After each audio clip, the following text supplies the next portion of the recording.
আমার নাম পিন্টু রায়। হরিণঘাটা নামে একটি গ্রামে আমরা সপরিবারে থাকি। এই হরিণঘাটাতেই এককালে আমাদের জমিদারি ছিল। দাদুর মুখে শুনেছি আমাদের রায়বাড়ির দুর্গাপূজা ছিল 10টা গাঁয়ের মধ্যে সেরা দুর্গাপূজা। পুজোর 10 দিন রায়বাড়ি সেজে উঠত এক অন্য রূপে। গেটের সামনে বিলিতি ফোয়ারা বসত, লখনৌ থেকে বাইজি আসত গান বাজনা আমোদ প্রমোদের জন্য। এই 10 দিন চলত এলাহি খাবারের আয়োজন। বাইরে থেকে কত রকমের আতশবাজি আনানো হতো। কত সাহেব সুবোরা এসে রায়বাড়ির পূজা দেখে ধন্য ধন্য করে গেছে।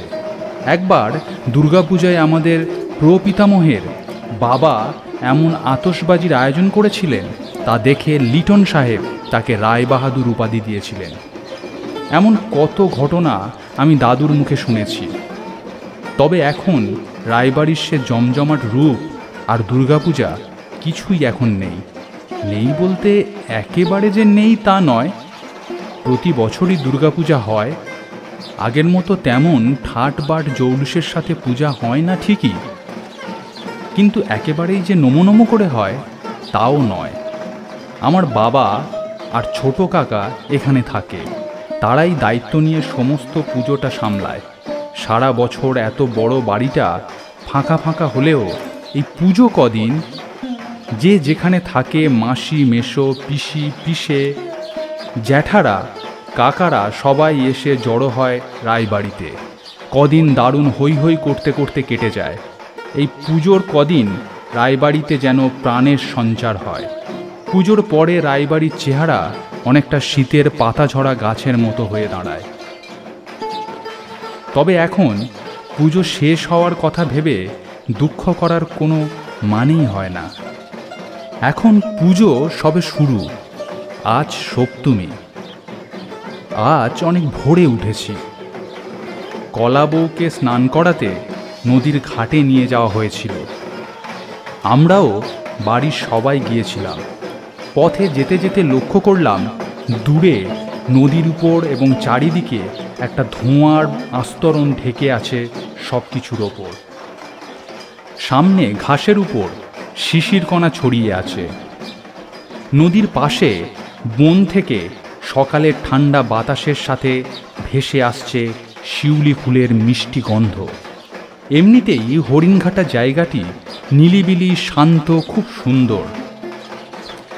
বাড়ি ফিরে এসে দেখলাম দালানে ঠাকুরমশাই বসে পুজোর তোড়জোড় করছেন। ঢাকিরা খুব মৃদু তালে ঢাক বাজাচ্ছে। ঢাকের শব্দ শুনলে মনটা বড় ভালো হয়ে যায়। গোলটা বাঁধল অন্য জায়গায়। ছোট পিসে প্রতিবারই সপ্তমীর সকাল থেকে এসে কিছু একটা দায়িত্ব নিজের কাঁধে তুলে নেন। পিসে এক বেসরকারি দপ্তরে কাজ করার দরুন বিশেষ ছুটি পান না, তাই একেবারে সপ্তমীতেই এসে হাজির হন। এবারেও তিনি চিঠিতে জানিয়েছিলেন যে সপ্তমীর সকাল সকাল তিনি পৌঁছে যাবেন। বেলা গড়িয়ে যখন দুপুর হতে চলল, তখন রামু কাকা স্টেশন থেকে ফিরে এসে বাবাকে জানালো, দাদা বাবু, এই ট্রেনে তো কেউ আসেনি। সেই সকাল থেকে অপেক্ষা করে করে এই চলে এলাম। বাবা বলল, তাই তো হে, উনি তো কোনোদিন এমন করেন না। কোনো বিপদ হলো কিনা কে জানে। দুপুরে খাওয়া দাওয়া শেষ করে বিকেল গড়িয়ে যখন সন্ধে হতে চলল, তখনও পিসের দেখা নেই। বাবা রামু কাকাকে ডেকে বলল, কাকা, তুমি একবার স্টেশন থেকে ঘুরে এসো দেখি, হয়তো রাত্রের গাড়িতে আসবে, বুঝলে। রামু কাকা মুখ কাঁচুমাচু করে বলল, দাদা বাবু, গিন্নিমা তো অনেক কাজ দিয়েছে।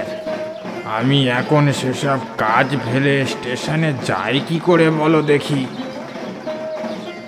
বাবা একটু চিন্তিত মুখে বললেন,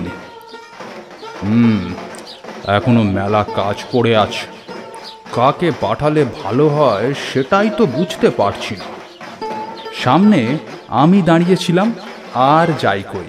বাবা আমার দিকে তাকিয়ে বললেন, এই পিন্টু শোন। আমি গেলাম বাবার সামনে। বাবা বললেন, তুই বাঁধের বড় রাস্তা ধরে স্টেশনে যেতে পারবি না? মানে স্টেশন থেকে গিয়ে পিসেকে নিয়ে আসতে পারবি না? আমি বললাম, হ্যাঁ পারবো।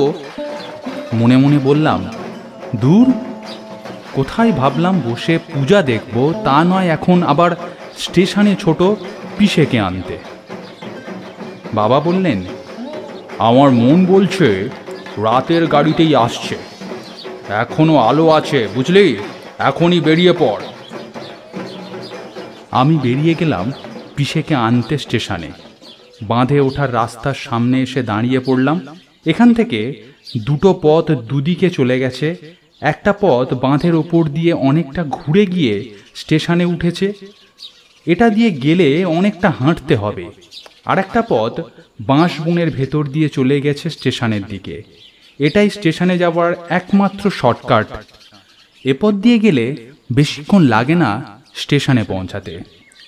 এখন আমার আর অতটা হেঁটে যেতে ইচ্ছে করলো না, তাই বাঁশ বনের মধ্যে দিয়েই চললাম।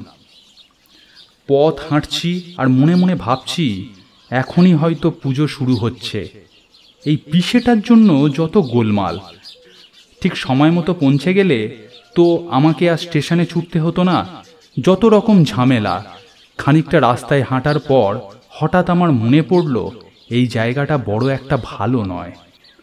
প্রায় বাড়ির সবাই বারণ করে যে কখনো যেন এই পথ দিয়ে না যাই। কবে যেন কে গলায় দড়ি দিয়ে আত্মহত্যা করেছিল এই বাঁশ বনের মধ্যে, এ গল্প আমি মায়ের মুখে শুনেছি। এই কথা ভাবা মাত্র আমি হঠাৎ থমকে দাঁড়িয়ে পড়লাম।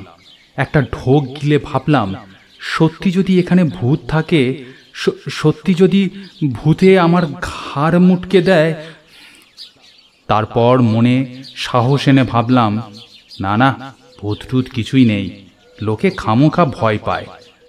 তারপর সেসব অনেক দিন আগেকার কথা, সেসব এখন আর কই বলে এগিয়ে যেতে লাগলাম সামনের দিকে। কিছুটা রাস্তা হাঁটার পর একটা শেওড়া গাছ পড়ল। জায়গাটা যেন কেমন, এখানে জঙ্গলও যেন অনেক বেশি ঘন। জায়গাটা এত বেশি শান্ত যে এখানে ঝিঁঝির ডাক স্পষ্ট এবং জোরালো হয়ে উঠেছে। শেওড়া গাছের সামন দিয়ে যখন যাচ্ছি, হঠাৎ কে নাকি সুরে বলল, কোথায় যাচ্ছিস রে? আমি হঠাৎ চমকে উঠে দাঁড়িয়ে গিয়ে আশপাশটা দেখলাম। কেউ কোথাও নেই। বিকেলের আবছা আলোটুকু কখন যেন মিলিয়ে গিয়েছে আকাশ থেকে। এখন দূরে ঝোপঝাড় গাছপালার মধ্যে সন্ধ্যের অন্ধকার নেমে এসেছে। যে আমার উদ্দেশ্যে প্রশ্নটা করল, তার গলার স্বরটা অদ্ভুত, অনেকটা নাকি সুরে। শুনলে বুকের ভিতরটা ঠান্ডা হয়ে যায়। দাঁড়িয়ে সব ভাবছি, আবার কথা এলো, কিরে উত্তর দিচ্ছিস না? এদিক দিয়ে কোথায় যাচ্ছিস? আমি ভয়ে ভয়ে বললাম, কে কে কে কে কে কে কে কে ওখানে? আবার কথা এলো, বাহ, তোর দেহখানা তো বেশ নধর, চিবিয়ে খেতে বেশ মজা লাগবে। তাছাড়া এদিক দিয়ে তো বড় একটা কেউ যায় না। আমি মনে মনে ভাবলাম, এসব কি বলছে? আমাকে চিবিয়ে চিবিয়ে খাবে? আমি আমতা আমতা করে বললাম, কে কে কে কে কে কে কথা বলছে? সামনে এসো, সামনে এসো বলছি। উত্তর এলো, আমি তোর সামনেই আছি, তবে তুই আর বেশিক্ষণ আমার সামনে থাকবি না। খানিকক্ষণ পরেই তো তোর হাড় কখানি এখানে পড়ে থাকবে।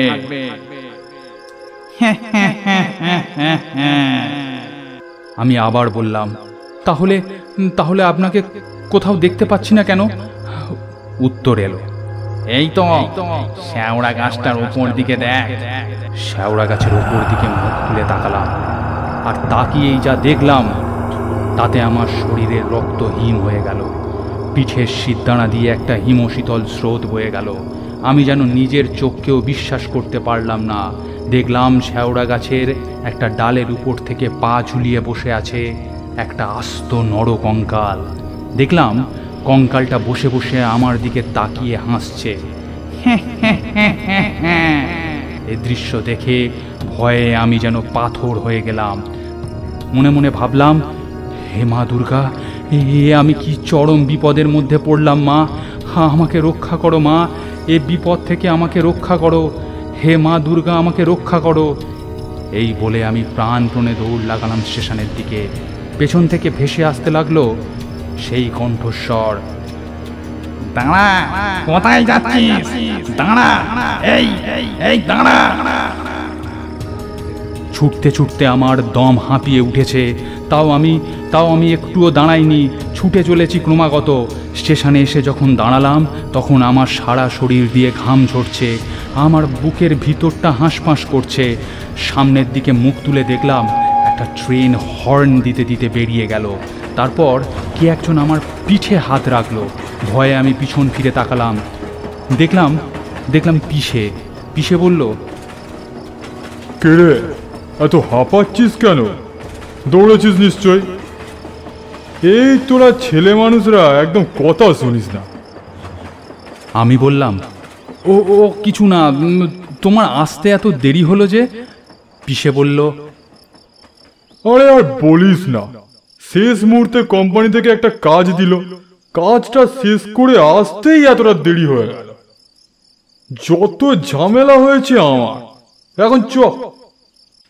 তারপর আমার দিকে তাকিয়ে বলল, তাড়াতাড়ি যেতে হবে তো, ওদিকে পুজো শুরু হয়ে গেছে বোধহয়। কত কাজ পড়ে আছে কে জানে। চ আর দাঁড়িয়ে থাকিস না। কোনো শর্টকাট আছে নাকি রে বাড়ি যাওয়ার? আমি ভয়ে ভয়ে উত্তর দিলাম, না না না না না না, কোনো শর্টকাট নেই, ওই বাঁধের ওপরের রাস্তা ধরেই যেতে হবে। তারপর আমাদের বাড়ি পৌঁছাতে আর কোনো অসুবিধা হয়নি। সপ্তমীর দিনের সেই ভয়ঙ্কর অভিজ্ঞতাটা আমি আজও ভুলতে পারিনি। বাঁধের পাশের বাঁশবনের মধ্যে দিয়ে আর আমি কখনো যাইনি। তোমরা যদি কখনো বাঁশবনের ভেতর দিয়ে যাও তাহলে হয়তো দেখবে শেওড়া গাছের ওপর থেকে পা ঝুলিয়ে বসে আছে একটা আস্ত নরকঙ্কাল।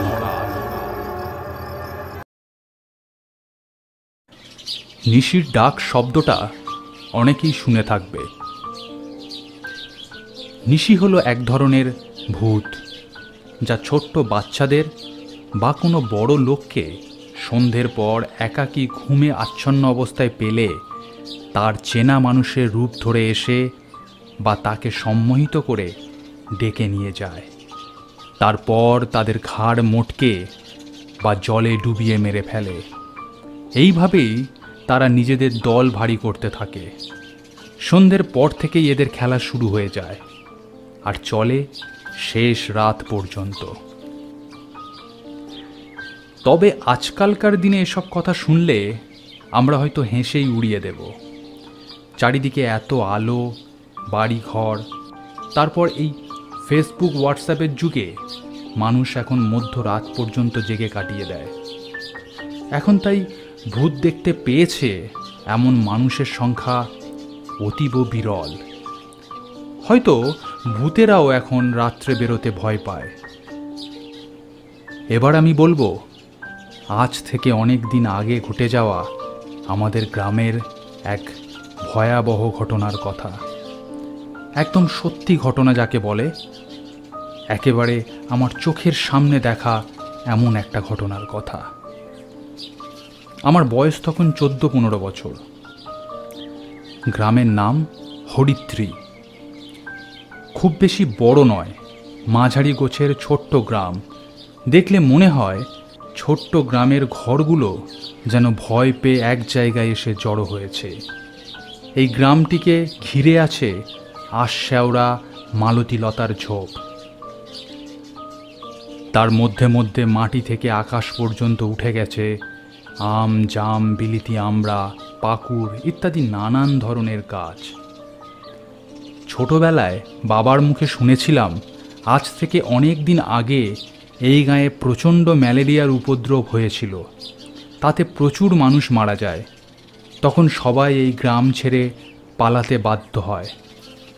তার অনেক বছর পরে যারা গ্রাম ছেড়ে চলে গিয়েছিল তারা আবার গ্রামে ফিরে আসতে লাগলো। এখনও গ্রামটির সর্বত্র ম্যালেরিয়া রোগের ছাপ রয়েছে। গ্রামের এদিক ওদিক কয়েকটা অব্যবহৃত বাড়ির চাল ঝুলে পড়েছে। চারিদিকের পরিবেশ কেমন যেন স্যাঁতস্যাঁতে, অস্বাভাবিক রকমের শান্ত। গ্রামটিকে দেখে মনে হয় গ্রামটি যেন মৃত, সজীবতার ছাপ যেন কোথায় হারিয়ে গিয়েছে। এবার ফিরে আসি আসল ঘটনায়। তখন আমি স্কুলের 5ম শ্রেণীতে পড়ি। স্কুলে আমার প্রিয় বন্ধু অমল, তার বাড়িও আমাদেরই গ্রামে। তাই দুজনের খুব ভাব, একসাথে স্কুলে যাই, আবার একসাথে বাড়ি ফিরে আসি। অমলের বাবা শহরে কাজ করে, সপ্তাহে 2-1 বার বাড়ি আসে। সেবার অমলের বাবা অনেক দিন বাড়ি আসেনি। অমল প্রায় বাবার কথা চিন্তা করে, বাবাকে অনেক দিন দেখেনি বলে দুঃখ করে। এক শনিবার অমল স্কুল থেকে ফিরে বাবার কাছে যাবে বলে বায়না করতে লাগলো। অমলের মা অমলকে বকাবকি করতে অমল তাদের বাড়ির সামনে বাঁধানো বটগাছের নিচে বসল। সেইখানেই মুখ ভার করে বসে রইল, আর মনে মনে ভাবছিল এবার বাবা এলে সে আর বাবাকে যেতে দেবে না। মার কাছে বকা খেয়ে তার মনটা বড়ই দুঃখে ভরে উঠেছিল। পথের দিকে তাকিয়ে সেইভাবেই বেশ কিছুক্ষণ বসে রইল অমল। তখন বিকেল হতে শুরু করেছে। পাখিদের ডাক চারিদিকে ভেসে উঠছে। চারিদিকের পরিবেশ মনোমুগ্ধকর হয়ে উঠেছে ধীরে ধীরে। আকাশে থোকা থোকা মেঘের গায়ে বিকেলের লাল রং লেগে রক্তের মতো রাঙা হয়ে উঠেছে মেঘগুলো। দক্ষিণ দিক থেকে একটা মৃদু বায়ু বইতে শুরু করেছে। অমলের একটু ঝিমুনি এলো। সারাদিন স্কুলের ধকল, তার উপর বিকেলের মনোমুগ্ধকর হাওয়ায় তার খুব ঘুম পেয়ে গেল। সে বটগাছের তলায় শুয়ে ঘুমিয়ে পড়ল। এইভাবে সে বেশ কিছুক্ষণ ঘুমিয়ে রইল। বিকেল গড়িয়ে সন্ধে নেমেছে। পাখিরা সব যে যার বাসায় ফিরে এসেছে। ঝিঝিরা নিজের যন্ত্রে সুর তুলতে শুরু করেছে। অমল এতই গভীর ঘুমে আচ্ছন্ন যে সন্ধ্যের শঙ্খধ্বনির শব্দটুকুও তার কানে এসে পৌঁছালো না। হঠাৎ একটা পেঁচা গাছের উপর থেকে বিকট শব্দে ডেকে উঠল। এই শব্দেই বোধ করি তার ঘুম একটু কাঁচা হয়ে এসেছিল। এমন সময় কে যেন তার নাম ধরে ডাকল, অমল, বাবা অমল। অমল শুয়ে শুয়ে চোখ খুলে দেখল তার বাবা তার সামনে দাঁড়িয়ে আছে। বাবা হাতছানি দিয়ে ডাকছে আর বলছে, ওঠো বাবা অমল, তুমি আমার কথা ভেবে মন খারাপ করছিলে না? দেখো এই তো আমি এসে গেছি। অমল গাছতলায় উঠে বসে বলল, বাবা, বাবা তুমি এসেছো? অমলের বাবা বলল, হ্যাঁ আমি এসেছি, তোমাকে নিয়ে যেতে। দেখো আমার চোখের দিকে দেখো, দেখো আমার চোখের দিকে। অমল বাবার চোখের মণি দুটোর দিকে তাকালো। চোখের মণি দুটো একবার জল জল করে উঠল। অমল যেন আর কথা বলতে পারল না, কেমন জবু থবু হয়ে গেল।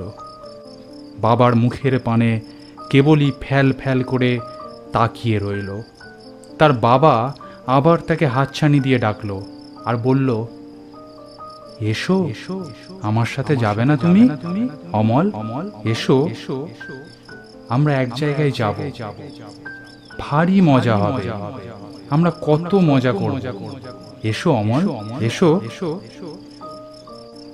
অমলের তখন একবারও মনে হলো না বাবা তাকে কোথায় নিয়ে যাবে, কি বা মজা হবে। সে শুধু বাবার মুখের পানে একইভাবে ফ্যাল ফ্যাল করে চেয়ে রইল। তারপর সে যন্ত্রচালিতের মতো উঠে এগিয়ে এলো বাবার দিকে।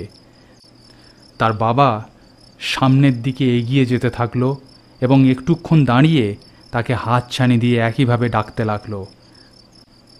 তারা আম, জাম, আঁশ, শেওড়া গাছে ভরা যে ছোট্ট পথখানি গ্রামের বাইরে চলে গেছে সেই পথখানি ধরে হাঁটতে লাগলো। এই পথে সন্ধ্যের পরে বড় একটা কেউ আসা যাওয়া করতো না, তাই একেবারে নিস্তব্ধ নিঝুম হয়ে আছে চারিপাশ। অমলের বাবা কিছুটা করে সামনের দিকে এগিয়ে যায়, তারপর পিছন ফিরে অমলকে হাসি মুখে হাতছানি দিয়ে ডাকে, আয় বাবা, আয়, আরেকটুখানি পথ, তারপর আমরা কত মজা করব, আয়। অমল ঠিক তেমন করেই তার বাবার পিছন পিছন হেঁটে যেতে লাগলো। কত আম জাম গাছ পেরিয়ে তারা চলতে লাগলো সন্ধ্যের অন্ধকারের মধ্যে দিয়ে। চারিদিকের জঙ্গল, গাছপালা, ঝোপঝাড় ঘন হয়ে উঠেছে। তার মাঝখান দিয়ে সরু ক্ষুদ্র পথ চলে গেছে সাপের মতো এঁকে বেঁকে। গ্রামের প্রায় শেষ প্রান্তে এসে একটা তেঁতুল গাছের সামনে দাঁড়িয়ে পড়ল অমলের বাবা। এখান থেকে দুদিকে দুটো পথ ভাগ হয়ে গিয়েছে, একটা চলে গেছে গ্রামের বাইরে, আর একটা চলে গেছে গভীর থেকে গভীর জঙ্গলের মধ্যে। অমলের বাবা যে রাস্তা গভীর জঙ্গলের দিকে চলে গেছে সে পথে ঢুকে অমলকে একইভাবে হাতছানি দিয়ে ডাকতে লাগলো। সেও সেই পথে এগিয়ে যাবে, এমন সময় একটা পেঁচা বিকট স্বরে খ্যাঁস করে ডেকে উঠল। এই ডাক শুনে অমল চমকে উঠল এবং তখনই তার সেই ঘোর লাগা ভাবটা কেটে গেল। অমল চারিদিকে চোখ বুলিয়ে দেখল, চারিদিকে একটাও জনপ্রাণী নেই, শুধু আঁশ শেওড়া আম জামের বড় বড় গাছ। এসে কোথায় এসে দাঁড়িয়েছে? চারিদিকে একটানা ঝিঁঝি ডেকে চলেছে। অমল সামনের জঙ্গলের দিকে তাকিয়ে দেখল অন্ধকারের মধ্যে একটা মূর্তি দাঁড়িয়ে আছে। মূর্তিটার চোখ দুটো ভাঁটার মতো জ্বলছে। সে অমলকে হাতছানি দিয়ে ডাকছে আর বলছে,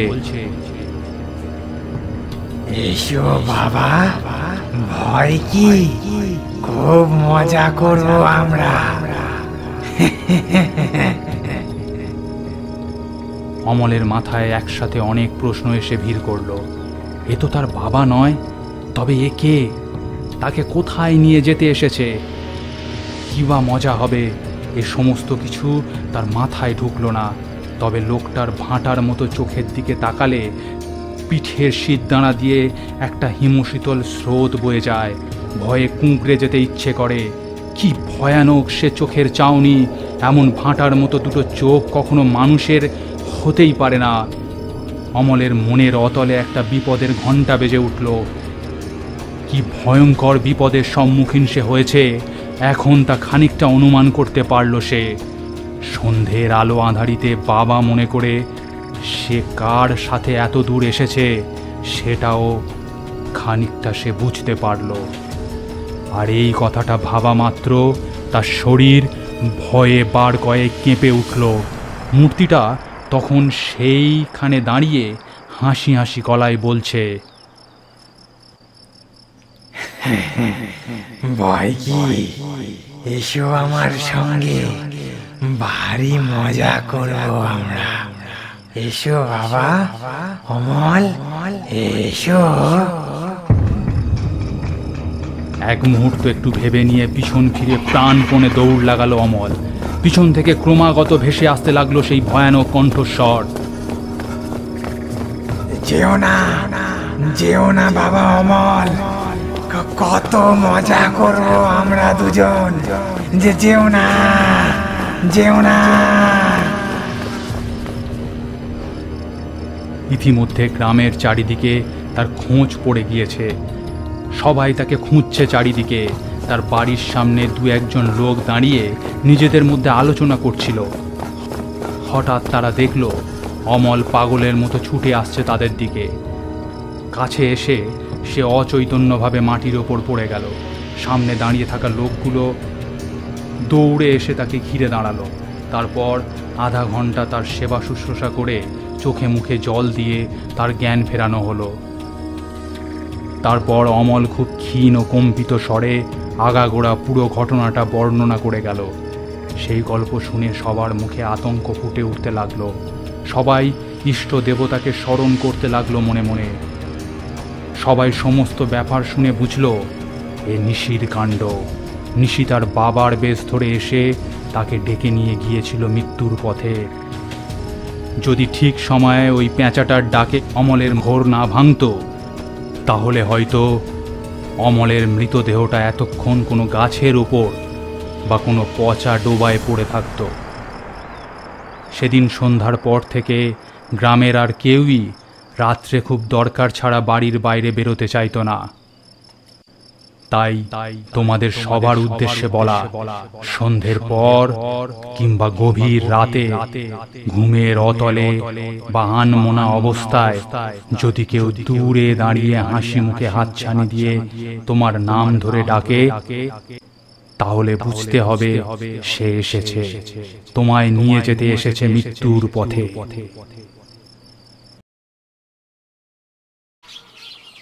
হরবল্লভপুর গ্রামে দুই বন্ধু বাস করত। একজনের নাম ছিল অতুল, আর একজনার গণেশ। তাদের গ্রামটি ছিল ভারী সুন্দর। গ্রামের দক্ষিণে ছিল বিশাল এক ঘন জঙ্গল। এই জঙ্গল শুরুর সীমানায় ছিল দত্তদের পরিত্যক্ত বাড়ি, তার সংলগ্ন বিশাল বাগান। গ্রামটির পশ্চিম দিক দিয়ে বয়ে গিয়েছে সরু ফিতের মতো তুতুল নদী। গাছে গাছে কত রকমের পাখি, নদীর ধারে ধারে সারি দেওয়া তাল গাছ। নদীটা খুব ছোট, কিন্তু আপন গরজে যেন বয়ে চলেছে। চারিদিকে সবুজে সবুজে ভরা ধানক্ষেত দেখলে যেন চোখ জুড়িয়ে আসে। তারা দুই বন্ধু ছিল প্রকৃতই সত্যিকারের বন্ধু। প্রায় তাদের মধ্যে গল্প আলোচনা যাই হোক না কেন, তাদের মতামত এক হতো। শুধু একটি মাত্র ব্যাপারে দুজনে একেবারে ভিন্ন মতামত প্রকাশ করত। অতুল ছিল প্রচণ্ড নাস্তিক, ভূত অপদেবতা কিছুই মানতে চাইত না। গণেশ ছিল একেবারে আলাদা। ভূত, বেতাল, ব্রহ্মদৈত্য, অপদেবতা এই সবেতেই তার ভক্তি ও ভয় ছিল অগাধ। এই নিয়ে তাদের বটতলার আড্ডায় প্রায়ই তর্ক শুরু হতো। শেষ পর্যন্ত প্রায়ই তর্ক বচসায় পৌঁছাত। সেদিনটা ভারী মেঘলা করেছিল। বেলার দিকে বেশ খানিকক্ষণ বৃষ্টিও হয়ে গেছে। দুপুর গড়িয়ে বিকেল হতে শুরু করেছে, তবু আকাশ কালো মেঘে আচ্ছন্ন। অতুল আর গণেশ বাড়ি থেকে বেরিয়ে রওনা দিল বটতলার উদ্দেশ্যে। আকাশ কালো মেঘে আচ্ছন্ন, চারিদিক নিঝুম হয়ে আছে। তারা বটতলায় এসে দেখল এই বৃষ্টি ভেজা স্যাঁতানো দিনেও বেশ কিছু ছেলে ছোকরা জড়ো হয়ে গল্প করছে। তারাও এসে গল্পে যোগদান করল। এ গল্প সে গল্প করতে করতে ঠিক ভূতের গল্প আরম্ভ হলো। তবে ছেলে ছোকরাদের আর দোষ দিয়ে কি লাভ? পরিবেশ ছিল একেবারে ভূতের গল্পের পক্ষে আদর্শ। জোলো জোলো হাওয়া দিচ্ছে, আকাশ কালো মেঘে পরিপূর্ণ, চারিদিকে কেমন যেন একটা থমথমে ভাব। এমন পরিবেশে ভূতের গল্প না করে কি আর থাকা যায়? ভূতের গল্প শুরু হলে অতুল মনে করত ভূতের অস্তিত্ব আছে এই পৃথিবীতে, এই তত্ত্বটা তার ঘাড়ে চাপিয়ে দেওয়া হচ্ছে। সেই ভেবে সে তর্ক জুড়ে দিত। আর গণেশ ভূত পৃথিবীতে আছে এই তত্ত্বটা ঠিক সেটা প্রমাণ করার প্রাণপণ চেষ্টা করত। সেদিনও অতুল ও গণেশের এমন তর্ক চলছে। অতুল বলল, আরে এত তর্কের তো দরকার নেই, তুই আমাকে ভূত দেখিয়ে দে, আমি সমস্তটাই মেনে নেব। গণেশ বলল, দেখিয়ে দেব, তো চোখে আঙুল দিয়ে দেখিয়ে দেব। এই তো পরশু অমাবস্যা, দত্তদের বাগানের পেছনে যেখানে বুড়ো তেঁতুল গাছটা আছে, ওইখানে অমাবস্যার রাতটা কাটা, তাহলে স্পষ্টাস্পষ্টি ভূত দেখতে পারবে। এই ফাঁকে বলে রাখা ভালো, দত্তদের বাড়ি সমেত বাগানটিকে গ্রামের লোকেরা অভিশপ্ত বলে মনে করে। এমনকি দিনের বেলায় সেদিক পানে কেউ যেতে চাইত না। দত্তদের পরিবারের বেশিরভাগ সদস্যেরই মৃত্যু হয়েছে অপঘাতে। তাদের মধ্যে একজন বাগানের মাঝে তেঁতুল গাছে গলায় ফাঁস লাগিয়ে আত্মহত্যা করেছিল। তাই গাঁয়ের সবাই মনে করে সেই সব মৃত ব্যক্তিরা এখনও সে বাড়ির মায়া ছাড়তে পারেনি। তাদের অতৃপ্ত আত্মা বাগান আর বাড়ির আনাচে কানাচে ঘুরে বেড়ায়। গণেশ বলল, তবে তেঁতুল গাছটার কিন্তু ভারী বদনাম। যদি কোনো বিপদ হয় আমাকে কিছু বলতে পারবি না বলে দিলাম। অতুল বলল, ওই তেঁতুল গাছের তলাতেই আমি রাত কাটাবো, এবং যদি সেটা পারি তাহলে কখন আর আমার সঙ্গে ভূত নিয়ে তর্ক করতে আসবি না। গণেশ বলল, ঠিক আছে, ওটা ওই দিনই প্রমাণ হয়ে যাবে। এমন সময় গল্প করতে করতে সবাই লক্ষ্য করল দূরের আকাশে ঘন কালো মেঘ দেখা দিয়েছে।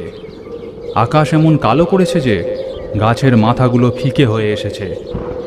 বিকাল না শেষ হয়েই হঠাৎ যেন সন্ধে নেমে এসেছে পৃথিবীর বুকে। ঝড় বৃষ্টি উঠতে আর বেশি দেরি নেই। সবেমাত্র ধুলোর ঝড় পাক খেতে শুরু করেছে মাটির ওপর। এ অবস্থা দেখে ছেলে ছোকরার দল হল্লা করতে করতে যে যার বাড়ির পথে দৌড় লাগালো। গভীর অন্ধকার অমাবস্যার রাত। অতুল রাতের খাওয়া শেষ করে গণেশকে সঙ্গে নিয়ে দত্তদের বাগানের মধ্যে দিয়ে চলেছে টর্চের আলো ফেলতে ফেলতে। চারিদিকে ঝিঁঝি ডাকছে। নুড়ি বেছানো পথের ওপর দিয়ে চলেছে দুজনে। অতুল হাতের টর্চ নিয়ে আগে চলেছে, গণেশ চলেছে তার পিছে পিছে। মাঝে মাঝে একটা পেঁচা ডেকে উঠে শূন্যতাকে ছিন্ন ভিন্ন করে দিচ্ছে। পেঁচাটা কিসের যেন ইঙ্গিত দিচ্ছে। কিছুর জন্য যেন সে সাবধান করে দিতে চাইছে বারবার। চারিদিকে যেন একটা পাতলা ধোঁয়ার চাদর ঢেকে আছে। তারা যত বাগানের মধ্যে ঢুকছে চারিদিকের অন্ধকার যেন আরও ঘন হয়ে আসছে। গাছের পাতার ফাঁকে ফাঁকে নক্ষত্রের বিন্দু দেখা যাচ্ছে।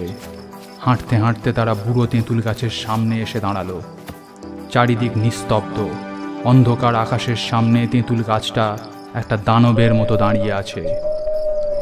ঝিঝি ডাকছে, তাও চারিদিকের পরিবেশে এক অদ্ভুত নিস্তব্ধতা বিরাজ করছে। কি যেন একটা ঘটতে চলেছে। এই পরিবেশ যেন তার ইঙ্গিত দিচ্ছে। গণেশ পকেট থেকে আর একটা টর্চ বার করে বলল, তুই এখানে সারা রাত থাকবি তার প্রমাণ কি? আমি চলে গেলে তো তুই পালাতে পারিস। অতুল বলল, পালাবো? তাও আবার আমি? যাই হোক, এখন কোনো উপায় মাথায় আসছে না। রাতের মধ্যে কোনো একটা উপায় ঠিক করে নেব, আর প্রমাণ সহ বুঝিয়ে দেব আমি সারা রাত এখানে ছিলাম। এখন যা, কাল ভোর ভোর আসিস। গণেশের এমনিতেই গা ছমছম করছিল। সে পেছন ফিরে হন হন করে হাঁটা লাগিয়ে বলল, কাল ভোরে আসছি তাহলে। বাগানের ভেতর দিয়ে আস্তে আস্তে গণেশের শরীর বেশ কয়েকবার শিউরে উঠতে লাগলো। এর একটা বড় কারণ, সে এমনিতেই ভীতু। তার উপর পরিবেশ এমনই ভয়াবহ গুরুগম্ভীর রূপ ধারণ করে আছে যে অতি সাহসী ব্যক্তিরও গা ছমছম করতে বাধ্য। কোনো রকমে টর্চের আলোটাকে ভরসা করে সে এগোতে লাগলো বাড়ির পথে। মনে মনে সে অতুলের সাহসের বাহবা না দিয়ে পারল না। জায়গাটা পুরো গাঁয়ের মধ্যে তখন ভীষণ ভয়ঙ্কর ছিল। বাড়ি ফিরে গণেশ ঠিক করে সারা রাত ঘুমোতে পারল না। কেবলই তার বন্ধুর জন্য চিন্তা হতে লাগলো। মুখে যাই বলুক, অতুলকে সে বড় ভালোবাসে। সে ক্রমে বুঝতে পারল তর্ক করতে গিয়ে বন্ধুকে বড় বিপদের মুখে সে ফেলে এসেছে। অতুলের জন্য তার ভারী দুশ্চিন্তা হতে লাগলো। ভোর না হতে হতে সে টর্চ হাতে হাঁটা দিল দত্তদের বাগানের পথে। পথে চলতে চলতে সে লক্ষ্য করে দেখল এখনো পুরো সকাল হয়নি। গভীর কালো রাতের আকাশ কেটে গিয়ে হালকা সাদা আলো দেখা দিয়েছে মাত্র। সে আলো এতই ম্লান যে বাগানের অন্ধকার তাতে কিছুমাত্রই দূর হয়নি। বাগানের ঝোপে ঝাড়ে এখনো ঝিঝির ডাক শোনা যাচ্ছে। কালকে রাতের পেঁচাটা ক্লান্ত স্বরে ডেকে উঠল কয়েকবার। সারা রাতের কত মারাত্মক ঘটনার সাক্ষী হয়ে আছে সে। কালকের রাতের পাতলা ধোঁয়াটা বাতাসে ছড়িয়ে আছে সর্বত্র। টর্চের হলদে আলো রাস্তার উপর ফেলতে ফেলতে গণেশ পৌঁছে গেল দত্তদের বাগানের তেঁতুল গাছটার কাছে। গাছের সামনে টর্চের আলো ফেলে গণেশ অতুলকে কোথাও দেখতে পেল না। তার গা তখন ছমছম করতে লাগলো। তেঁতুল গাছটা তখনও একটা দানবের মতো দাঁড়িয়ে আছে, এদিক ওদিক কেউ কোথাও নেই। গণেশ তেঁতুল গাছটার দিকে একবার তাকালো। গাছটাকে দেখে মনে হলো তার দানবী ক্ষুধা এবার যেন খানিকটা শান্ত হয়েছে। অতুল তবে গেল কোথায়? তার মনের মধ্যে প্রচুর চিন্তা যেন হুড়মুড়িয়ে ঢুকে পড়তে লাগলো। তবে কি অতুল আর নেই? এর বেশি সে আর ভাবতে পারল না। নিজের প্রাণের চেয়ে প্রিয় বন্ধুকে সে না বুঝে এই পরিণতির দিকে ঠেলে দিল। এই সব কিছুর জন্য সেই দায়ী। এখন বাড়ি ফিরে গিয়ে সে সবাইকে কি বলবে? এমন ছেলে মানুষের জন্য সে কি নিজেকে কখনো ক্ষমা করতে পারবে? এসব প্রশ্নে যখন তার মাথা প্রায় ভরে উঠেছে, তখন কানের কাছে একটা গলার আওয়াজ শুনে বুকের ভেতরটা ছ্যাঁত করে উঠল তার। পেছন দিকে ফিরে দেখল অতুল হাসি মুখে দাঁড়িয়ে আছে। বলল, কিরে, কি ভেবেছিলি আমি পালিয়েছি বা তোর ভূত বাবাজিদের সঙ্গী হয়েছি? আমি যা ভাবতাম তাই ঠিক, বুঝলি? ভূত বলে আদতে কিছু নেই। গণেশ বলল, তুই এখানে সারা রাত ছিলি, তার প্রমাণ কি? প্রমাণ যা রেখেছি তোর জন্য তা দেখলে তুই আর কোনো দিন ভূতের কথা মুখে আনবি না। গণেশ বলল, আগে দেখা, তারপর বাকি কথা। অতুল বলল, আয় আমার সঙ্গে। গণেশ টর্চের আলো ফেলতে ফেলতে দুজনে গাছটার দিকে এগিয়ে গেল। গাছের একদম সামনে এসে দাঁড়িয়ে অতুল গাছের ওপরের দিকের ডালে ইঙ্গিত করে দেখিয়ে বলল, ওই দেখ তোর প্রমাণ। অমনি গণেশ টর্চের আলো ফেলতে যা দেখল, তাতে তার শরীরের মধ্যে দিয়ে হিমশীতল স্রোত বয়ে গেল। যা দেখল তা দেখে সে নিজের চোখকে বিশ্বাস করতে পারল না। গাছের ওপরের ডাল থেকে উল্টো হয়ে ঝুলে আছে অতুলের মৃতদেহ। কেউ যেন তার পা দুটোকে দুমড়ে মুচড়ে পেঁচিয়ে দিয়েছে গাছের ডালের সাথে। তার সাথে তার চোখের মণি দুটোকে কেউ যেন উপড়ে তুলে নিয়েছে। কি ভয়ানক সেই দৃশ্য! গণেশ কম্পিত বুকে এদিক ওদিক তাকিয়ে দেখল তার পাশে কেউ নেই। সে একা দাঁড়িয়ে আছে তেঁতুল গাছের সামনে। তারপর তার মুখ দিয়ে এমনিতেই একটা ভয়ঙ্কর চিৎকার বেরিয়ে এলো।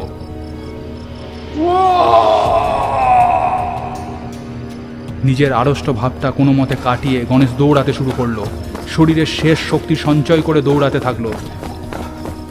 আর কানে ভেসে আসতে লাগলো অতুলের কণ্ঠস্বর, কি বন্ধু, প্রমাণ পেয়েছো এবার? যেও না, আরো অনেক প্রমাণ দেব। দাঁড়াও দাঁড়াও বন্ধু, দাঁড়াও। গল্পটি ভালো লাগলে একটি লাইক করুন। এরকম আরও গল্প দেখতে চাইলে চ্যানেলটি সাবস্ক্রাইব করে পাশের বেল বাটনটি প্রেস করে দিন, কারণ ভবিষ্যতে এখানে আরও এরকম গল্প আসতে চলেছে।